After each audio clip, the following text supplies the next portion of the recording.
Hello everyone, आप सबका इस चैनल पे फिर से स्वागत है। आज हम यूपी पीसीएस के लिए टेस्ट संख्या 11 करने जा रहे हैं। तो चलिए स्टार्ट करते हैं। हमारा पहला क्वेश्चन है 2020 और 21 की समाप्ति में भारत की आरक्षित मुद्रा कोष को क्रम से हमें लगाना है। हमें बताना पहले सबसे ज्यादा हमारे पास कौन सी परिसंपत्ति है।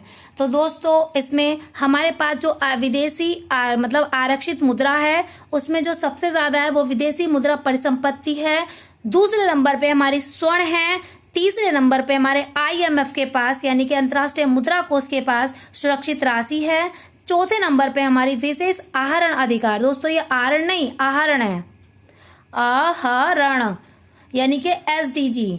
तो दोस्तों इस कारण हमारा ऑप्शन नंबर A सही जवाब है। दोस्तों जो हमारे पास इस बार मतलब विदेशी मुद्रा कोष रहा है वो कितना रहा है, वो रहा है 579.285 अरब डॉलर। इसमें सबसे ज्यादा जो अंश रहा है वो विदेशी मुद्रा परिसंपत्तियों का रहा है। नेक्स्ट है निम्नलिखित कथनों में से कौन सा कथन हमारा सही है। दोस्तों यूपी पीसीएस के लिए हो या किसी भी एग्जाम के लिए हो, हमारी करंट बहुत इंपॉर्टेंट रोल निभाती है। तो हमें बताना है, ये हमारा करंट का क्वेश्चन है। देखकर बताइए कौन सा ऑप्शन इसका सही होगा।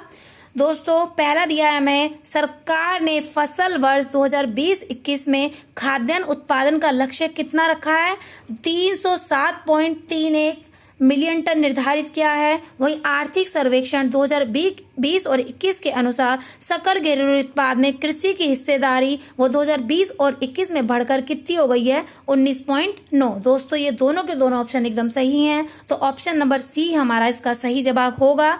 2021 और 22 में खाद्य उत्पादन का जो लक्ष्य रखा गया है वो रखा गया है हमारा 307.31 मिलियन टन, जिसमें खरीफ फसल सीजन का 151.43 मिलियन टन, वही रवि सीजन के दौरान 155.88 मिलियन टन इसको हमें आरक्षित करना है।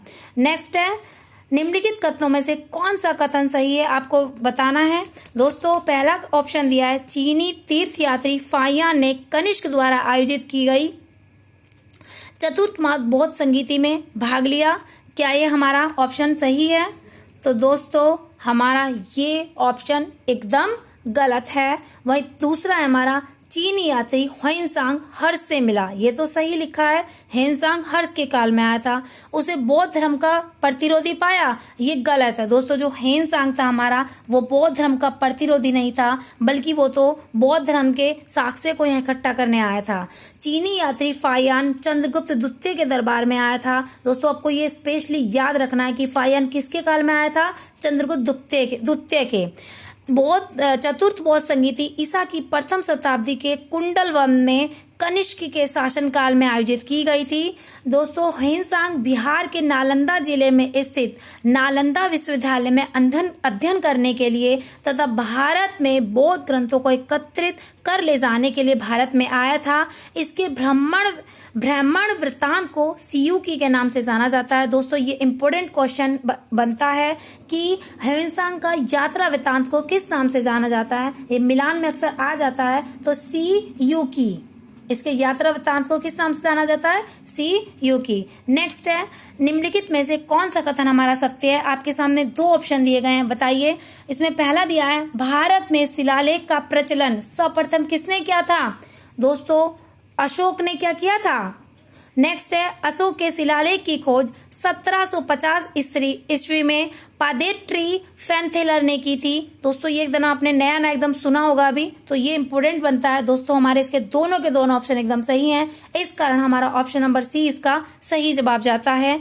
जो अशोक के शिलालेख की खोज तो की थी 1750 में पादेट्री फैनथेलर ने, वहीं इसकी जो सबसे पहले पढ़ने में सफलता के प्राप्त की थी वो 1837 ईस्वी में जेम्स प्रिंसेप ने की थी। नेक्स्ट है, प्राग स्तंभ लेख के बारे में कौन सा कथन हमारा सही है, आपको बताना है। दोस्तों देखिए ऑप्शन हमें पढ़कर इसके आंसर हमें अभी कमेंट बॉक्स में बताइए कौन सा ऑप्शन हमारा सही है। दोस्तों प्राग स्तंभ लेख पहले कौशाम्बी में स्थित था, तो ये हमारा एकदम सही है। इस स्तंभ लेख को अकबर ने इलाहाबाद के किले में स्थापित कराया था। क्या सही है? तो ये भी एकदम हमारा सही है। इस कारण ऑप्शन नंबर सी हमारा एकदम सही जवाब होता है। जो कौशाम्बी का अभिलेख को हम रानी के अभिलेख के नाम से भी जाना जाता है। ये मोस्ट इंपोर्टेंट क्वेश्चन है, आपको याद रखना है। अशोक का सबसे छोटा स्तंभ लेख रुद्रमदेई अभिलेख है। नेक्स्ट है, निम्नलिखित में से कौन सा कथन सत्य नहीं है? आपको बताना है। हमारे प्रांत दिए गए हैं, उसकी ये राजधानियां दी गई हैं। पहला दिया गया हमारा उत्तरापथ, उसके आगे दिया गया तक्षशिला, तो क्या सही है? आगे दिया है हमारा अवंती राष्ट्र, उसके आगे दिया गया पाटलिपुत्र, क्या ये सही है? तीसरा दिया है दक्षिणी पथ और उसके आगे दिया है तोसली, क्या ये सही है? दोस्तों खाली इसमें केवल एक सही है, वो कौन सा है? वो है हमारा उत्तरापथ। तक्षशिला कौन सा है हमारा? तक्षशिला। दोस्तों अवंती की जो राजधानी थी वो उज्जैन थी और वहीं दक्षिणी पथ की जो राजधानी थी वो स्वर्णगिरी थी। नेक्स्ट है, बिंदुसार के बारे में कौन सा कथन सत्य है? बिंदुसार को आमित्र घात के नाम से भी जाना जाता है।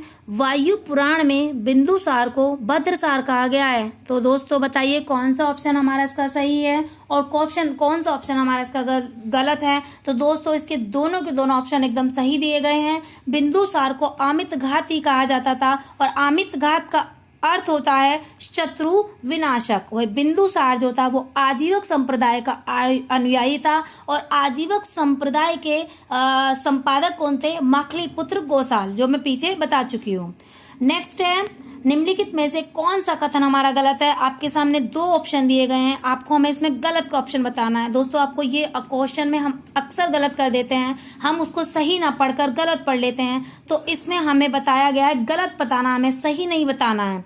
भारतीय राष्ट्रीय कांग्रेस की स्थापना 1875 में ए.यू. ह्यूम ने की थी। तो दोस्तों ये तो ऑप्शन एकदम सही है, तो यानी कि हमारा ये ऑप्शन कट जाता है और ये भी ऑप्शन कट जाता है। तो बचता है हमारा कौन सा? Option number B. इस अधिवेशन के प्रथम अध्यक्ष दादा भाई नौरोजी थे? नहीं, इसके प्रथम अध्यक्ष कौन थे दोस्तों? इसके प्रथम अध्यक्ष थे हमारे व्योमेश चंद्र चटर्जी और ये पहला अधिवेशन जो 1885 में मुंबई में आयोजित हुआ था और इसमें 72 प्रतिनिधियों ने भाग लिया था। नेक्स्ट है, रोगाणुओं को नष्ट कर संक्रमण से मनुष्य की सुरक्षा करने वाले लिम्फोसाइट पाए जाते हैं। बताइए लिम्फोसाइट कहाँ पाए जाते हैं?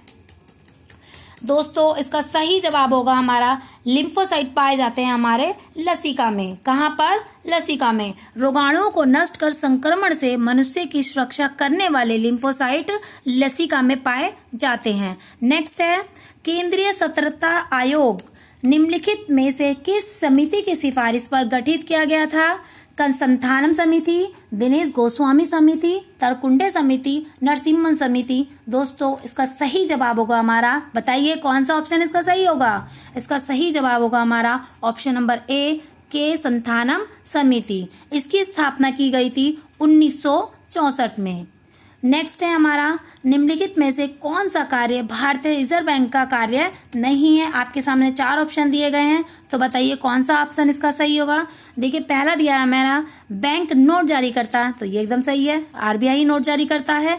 सरकार का बैंकर है, ये भी एकदम सही है। सामान्य जनता के लिए बचत खाता खोलता है, ये गलत है। हमारा सेविंग अकाउंट आरबीआई में नहीं हम खोल सकते हैं। ऐसा नहीं है कि आप चाहिए कि बोले आरबीआई हमारा सेविंग अकाउंट खोल दीजिए तो आरबीआई कहेगा आइए प्लीज वेलकम, ऐसा नहीं है। चौथा दिया है हमारा वाणिज्य बैंकों के नगद आरक्षित कोषों का संरक्षक। तो दोस्तों इसका सही ऑप्शन जवाब होगा हमारा ऑप्शन नंबर सी। तो सामान्य जनता के जो बचत खाते खोले जाते हैं वो आरबीआई नहीं खोलता है, वो अन्य बैंक खोलता है। नेक्स्ट है, निम्नलिखित में से कौन सी विद्युत चंबकीय तरंगे हैं? आपको वो 4 दिए गई हैं, अल्फा किरणें, पराबैंगनी किरणें, गामा किरणें, अवरक्त किरणें। तो बताना है आपको इनमें से कौन सी किरणें हैं जो विद्युत चुंबकीय तरंगे हैं। दोस्तों ये चारों की चारों हमारी किरणें जो हैं वो विद्युत चुंबकीय किरणें हैं। अल्फा किरणें भी, पराबैंगनी भी, गामा भी, अवरक्त किरणें।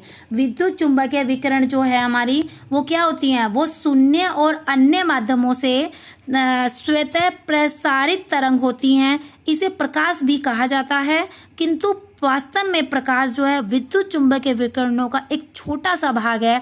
दृश्य प्रकाश, एक्स किरणें, गामा किरणें, रेडियो तरंगे आदि सभी विद्युत चुंबकीय तरंगे, ये टोटल 7 प्रकार की होती है। नेक्स्ट है, निम्नलिखित में से कौन सा विषाणु जनित बीमारियों के वाहक मच्छर से होता है? बताइए, हमें दिए गए हैं। तो दोस्तों हमारे जो हैं ऑप्शन दिए गए हैं, ये बताइए कौन सा जवाब इसका सही होगा। दोस्तों पहला हमें दिया है मलेरिया। क्या मलेरिया जो है हमारा, वो हमारा विषाणु जनित रोग है? दोस्तों मलेरिया जो है, ये क्वेश्चन अलग से भी पूछा जाता है। मलेरिया जो है वो प्रोटोजोआ जनित रोग है। कैसा है वो? प्रोटोजोआ। और बाकी हमारा डेंगू जो है, चिकनगुनिया, पीत ज्वर और जापानी इंसेफेलाइटिस विषाणु जनित रोग हैं। दोस्तों मलेरिया प्रोटोजोआ जनित रोग है। इसका प्रसार मादा एनाफिलीज मच्छर करते हैं। वाहक ऐसे सजीव होते हैं जो मानव के बीच या जानवरों से मानव के बीच संक्रामक रोगों का वहन कर सकते हैं। चिकित्सा क्षेत्र में वाहक ऐसे जीव होते हैं जो स्वयं रोग के कारण नहीं होते। मच्छर सर्वाधिक सामान्य वाहकों में से एक है। नेक्स्ट, निम्नलिखित में से कौन बेरोजगारी या वास्तविक जीडीपी के मध्य संबंध को दर्शाता है? हमारे सामने 4 ऑप्शन दिए गए हैं। आप बताइए कौन सा जवाब हमारा सही होगा। दोस्तों हमारा जो ओकुन का नियम है वो हमारा बेरोजगारी और वास्तविक जीडीपी के मध्य संबंध को दर्शाता है। नेक्स्ट है हमारा, निम्नलिखित में से कौन सा कथन हमारा सत्य है? 2 कथन दिए गए हैं। गिफिन वस्तुएं जो होती हैं क्या वो मांग के नियम के विपरीत कार्य करती हैं? ये हमारा एकदम सही है। मांग के नियम के अनुसार यदि आय, रुचि, अन्य वस्तुओं की कीमत स्थिर रहे तो जैसे जैसे वस्तु की कीमत घटती है वैसे वैसे उसकी मांग में भी बढ़ोतरी होती जाती है। ये ग्रिफिन होता है।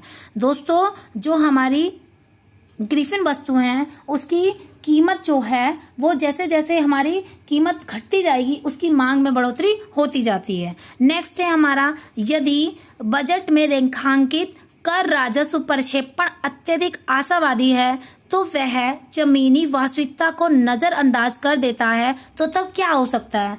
दोस्तों क्या होगा तब हमारा क्या होगा, वो उसको हम बोलेंगे राजकोषीय फिसलन। इसका ऑप्शन नंबर एकदम ए सही आंसर है। नेक्स्ट है हमारा, निम्नलिखित में से कौन सा कथन हमारा गलत है? आपको गलत बताना है कौन सा कथन इसमें से गलत है। पहला दिया है पर्वतीय मृदा अम्लीय कम ह्यूमस वाली होती है, तो क्या ये सही है? दोस्तों ये एकदम सही है।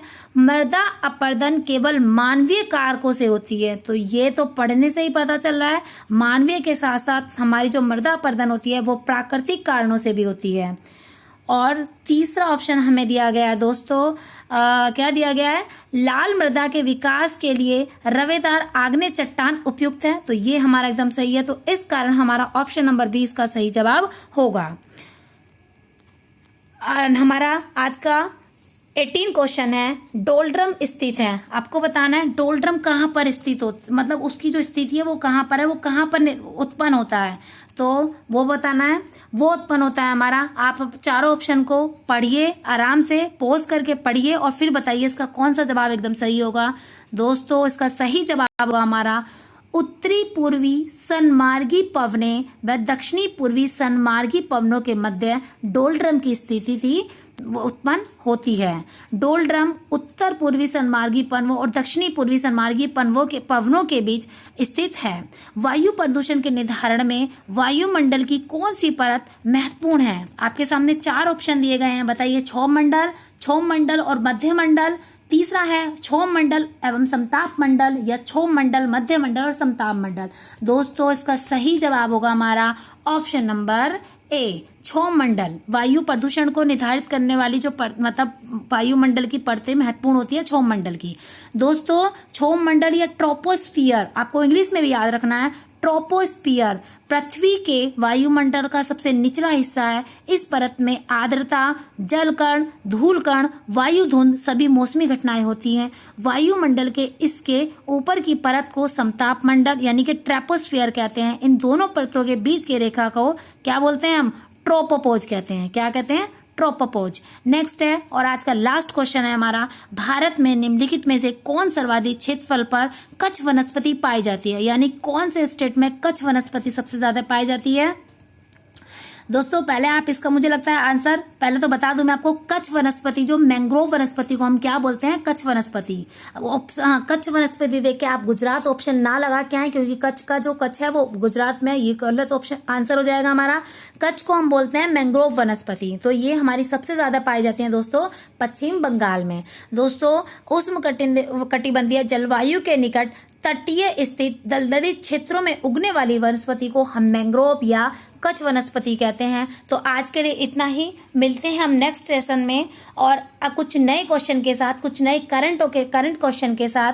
अगर आपको वीडियो अच्छा लग रहा है तो प्लीज़ इसको लाइक करें, चैनल को सब्सक्राइब करें, और ताकि दूसरे लोगों को भी इसका लाभ मिल सके तो आप इसको शेयर करें। तो दोस्तों आज के लिए इतना ही। Thank you so much.